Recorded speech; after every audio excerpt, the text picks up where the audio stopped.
Hello friends, मेरा नाम है पूजा और स्वागत है आप सबका प्रथमेश इंस्टीट्यूट ऑफ नॉलेज में। फ्रेंड्स, आज हम डिस्कस करने वाले हैं प्रोनाउंस के रूल्स। यस फ्रेंड्स, प्रोनाउंस के रूल्स, वो रूल्स जिनके बेस पे आप प्रोनाउंस के रिलेटेड हर एरर को क्रैक कर सकते हैं, उसे पकड़ सकते हैं और एग्जामिनेशन में अच्छा स्कोर कर सकते हैं। एंड चलिए स्टार्ट करते हैं आज की वीडियो, जिसमें हम कुछ बहुत बहुत इंटरेस्टिंग और इम्पॉर्टेंट रूल्स पढ़ने वाले हैं। ऐसे रूल्स जो आपने पहले नहीं पढ़े होंगे या आपको लगता होगा कि अच्छा अब तक तो स्पोकन में हम ऐसा करते आए थे और आज ये गलत हो गया, हाउ।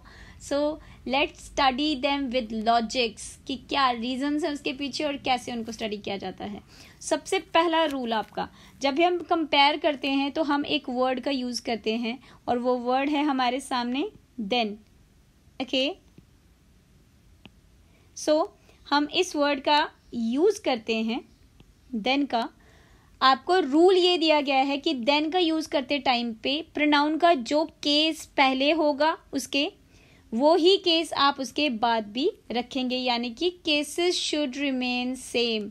जो प्रोनाउंस के केसेस हैं, देखिए केसेस, जिन लोगों ने अब तक मेरी वीडियोस प्रीवियस वाली नहीं देखी हैं, please friends go through those videos. Pronounce वाली जो इंट्रोडक्शन वीडियो थी मेरी, स्टार्टिंग की 3rd 4th वीडियो रही होगी, उसमें एक टेबल मैंने आप लोगों को शो किया था जिसमें हर तरह के तीनों पर्सन्स, उनकी सिंगुलर प्लूरल फॉर्म्स दिखाई थी, उनकी subjective, objective, reflexive and possessive, हर तरह के केसेस डिस्कस किए थे।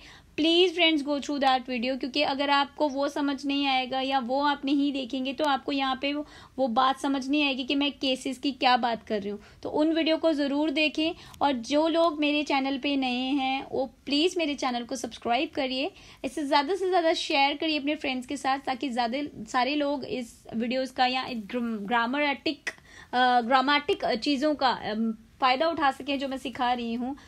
ऐसा नहीं है कि कोई और चैनल आपको ग्रामेटिकल नॉलेज प्रोवाइड नहीं कर रहा है, मैं ये नहीं कहूँगी that I am the best, but yes मैं ये ज़रूर कहूँगी कि जो मैं सिखाने की कोशिश कर रही हूँ या जो कंडीशंस मैं आपके सामने रख रही हूँ वो कंडीशंस आपको इवन बुक में भी एक्सप्लेन्ड नहीं मिलेंगी। बुक में भी आपको एरर तो मिल जाएगा, आपको कंसेप्ट भी मिल जाएगा, बट वो कंसेप्ट क्यों आया, उसके पीछे लॉजिक क्या है, वो आपको किसी बुक में नहीं मिलेगा, वो आपको मोस्ट ऑफ द वीडियोस में भी नहीं मिलेगा। आप चाहें तो सर्च कर सकते हैं, आपको बहुत सारी वीडियोस ज़रूर मिल जाएंगी, बट ऐसा हुआ क्यों वो एक्सप्लेनेशन आपको बहुत सारे लोग प्रोवाइड नहीं करेंगे। That's why I am requesting you all कि आप इसे ज़्यादा से ज़्यादा शेयर करें, ताकि ज़्यादा से ज़्यादा लोगों को सीखने का मौका मिल सके कि इस तरीके की चीज़ें क्यों हैं।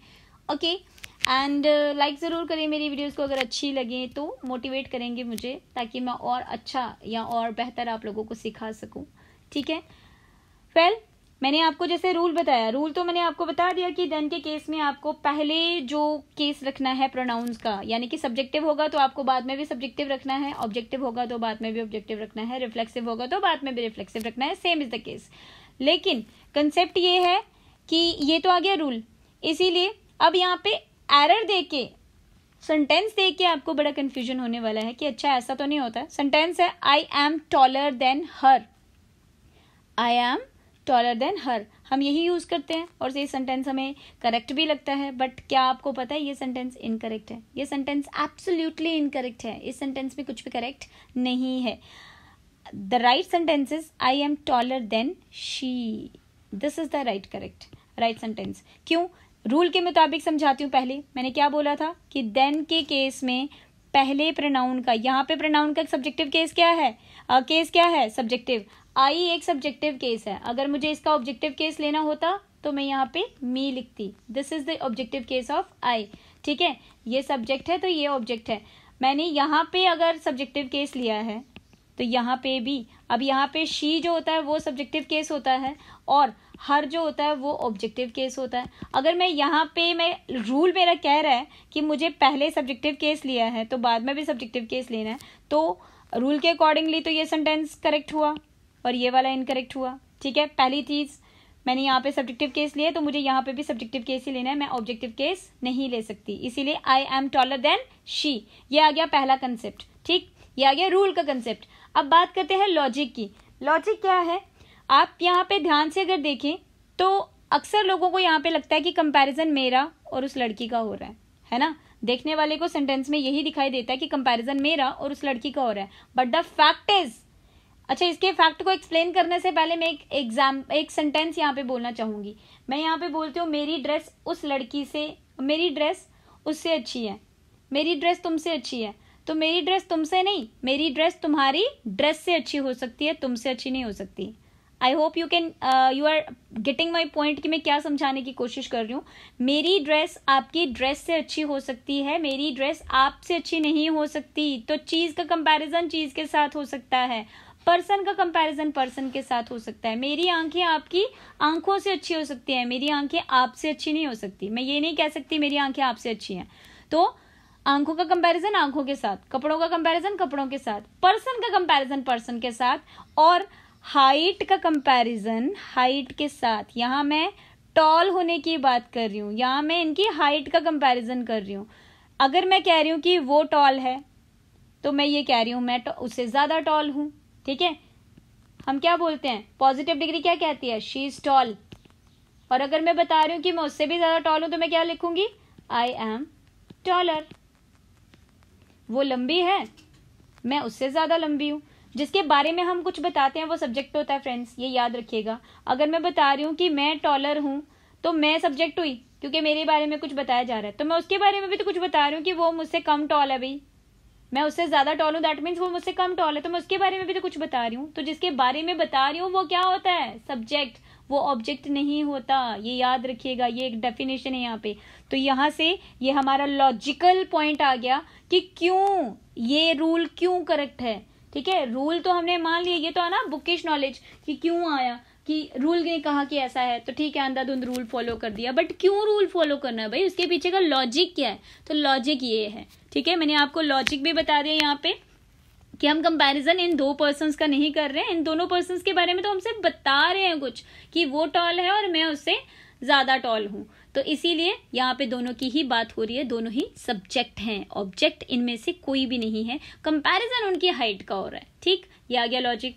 और ज्यादा इसको समझेंगे तो मैं आपको ये यहाँ पे आपको ये चीज बता दूं कि यहाँ पे वर्ब जो है ना वो हिडन है। अच्छा ये चीज ना सिर्फ आई और शी के बारे में नहीं है, जितने भी पर्सन्स हैं, I, we, you, they, he, she, it, ये सबके लिए है, यानी कि तीनों के तीनों पर्सन्स के लिए है, चाहे वो प्लूरल हो चाहे वो सिंगुलर हो। क्लियर।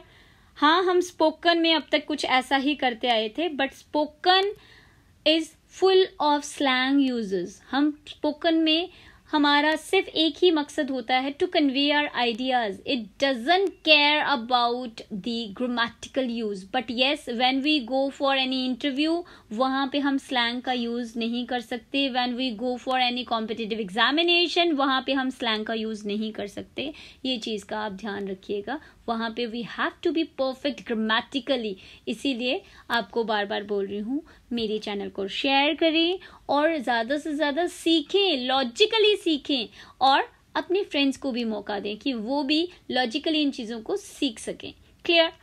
अब अगर मैं नेक्स्ट सेंटेंस की बात करूं, शी इज स्मार्टर देन मी, तो वो मुझसे स्मार्ट नहीं है, मेरी स्मार्ट होने से ज्यादा स्मार्ट है। तो मैं स्मार्ट हूं, वो मुझसे भी ज्यादा स्मार्ट है, तो मैं भी सब्जेक्ट हूं वो भी सब्जेक्ट है, इसीलिए ये sentence incorrect. She is smarter than I. अब यहाँ पे इसको और करेक्ट करना हो तो यहाँ पे अगर मैं इसके सामने इज लगा दूं, यहाँ पे अगर इसके सामने एम लगा दूं, जिसकी की जरूरत नहीं होती है, जिसकी की जरूरत नहीं होती है, लेकिन यहाँ पे मैं क्या करूंगी, अगर ये लगा देती हूँ तो सेंटेंस अब क्या बनता है, she is smarter than I am. क्या मैं ये लिख सकती हूँ she is smarter than me M?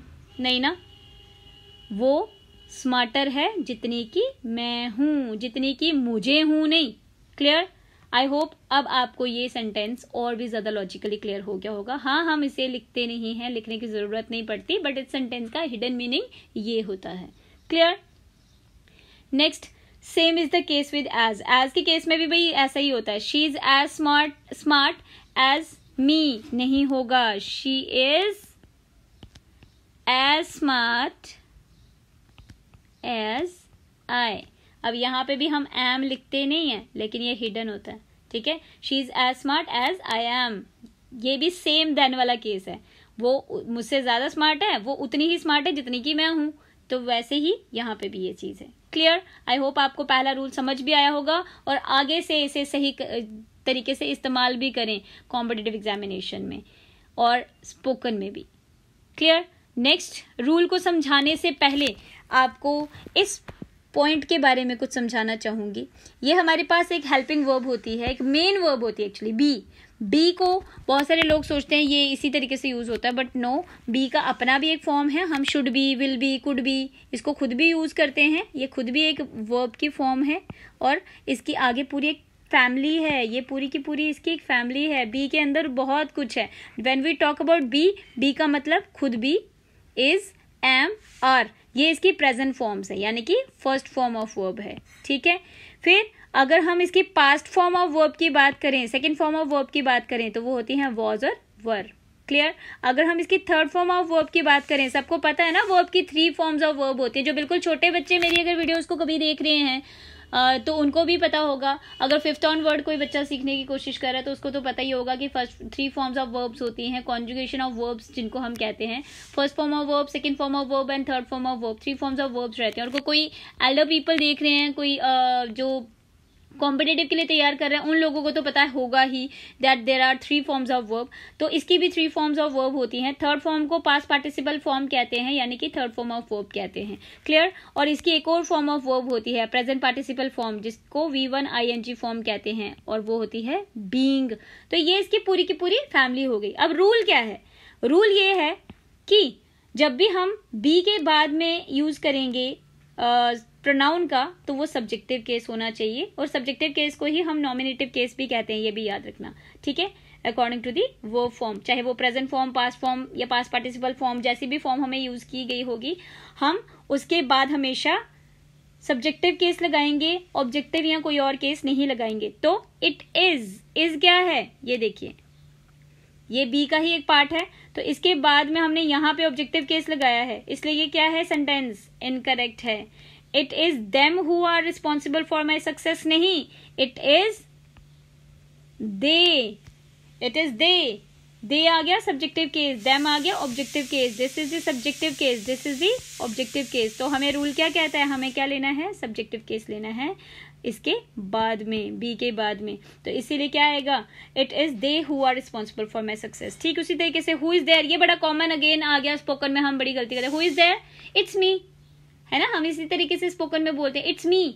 तो इट्स मी नहीं होता है, हु इज देयर, इट्स में भी क्या कंसेप्ट है? It is.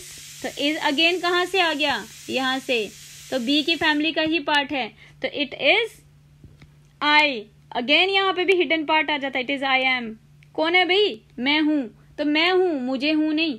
ठीक है, इसीलिए इट्स मी नहीं आएगा, इट्स आई। ठीक है, तो ध्यान रखिएगा, आगे से इस सेंटेंस को भी ठीक कर लें जब आप स्पोकन में कोई काम करेंगे या फिर रिटन फॉर्म में भी जब आप इसे लिखेंगे। ठीक।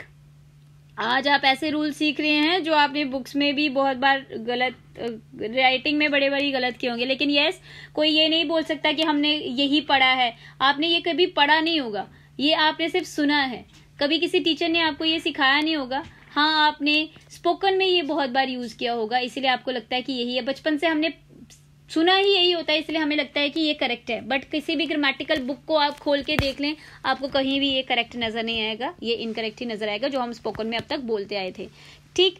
आता है नेक्स्ट रूल हमारे सामने, रूल 3, जो ये कहता है दैट जब भी हमें प्रीपोजिशन वाला कोई भी वर्ड दिया होगा, जैसे to, beside, with, from, between, in, at, on, after, ये इस तरीके के अगर वर्ड्स हमें दिए होंगे, तो उसके बाद आप याद रखिएगा हमेशा ऑब्जेक्टिव केस ऑफ प्रोनाउंस आएगा, ऑब्जेक्टिव केस। ठीक है, सब्जेक्टिव केस नहीं आएगा, ऑब्जेक्टिव केस आएगा। जैसे this matter is between, between क्या आ गया यहाँ पे? प्रीपोजिशन। तो यू का तो सब्जेक्टिव ऑब्जेक्टिव दोनों यू ही होता है, लेकिन आई नहीं आएगा यहाँ पे, मी आएगा। तो सेंटेंस इज एब्सोल्युटली करेक्ट। तो this matter is between you and I नहीं, अगर सेंटेंस में यहाँ पे आई लिखा होता तो वो इनकरेक्ट होता। This matter is between you and me. ठीक है। Always use objective case of pronoun after let. तो लेट अगर दिया हो आपको कभी भी कहीं भी प्रोनाउंस में, तो आपको याद रखना है कि इसके बाद भी हमेशा कौन सा केस आएगा? ऑब्जेक्टिव केस ऑफ प्रोनाउन आएगा। जैसे लेट शी डू इट नहीं, let her do it. Let we go there and help him नहीं, let us go there and help him. I hope ये सारे रूल्स आपको समझ भी आए होंगे और आपने अच्छे से पढ़ भी लिए होंगे एंड कुछ ना कुछ सीखा भी होगा. सो फ्रेंड्स, अगर आपको मेरी वीडियोस अच्छी लग रही हैं, so please friends share my videos more and more with your friends, with others, and subscribe my channel, and don't forget to press the bell icon button so that you will get the all notifications of the uploaded videos. Till then, be safe, be healthy, and always learn something new. Life is full of learnings, life is full of opportunities to learn. Okay, see you in the next video. Thank you very much.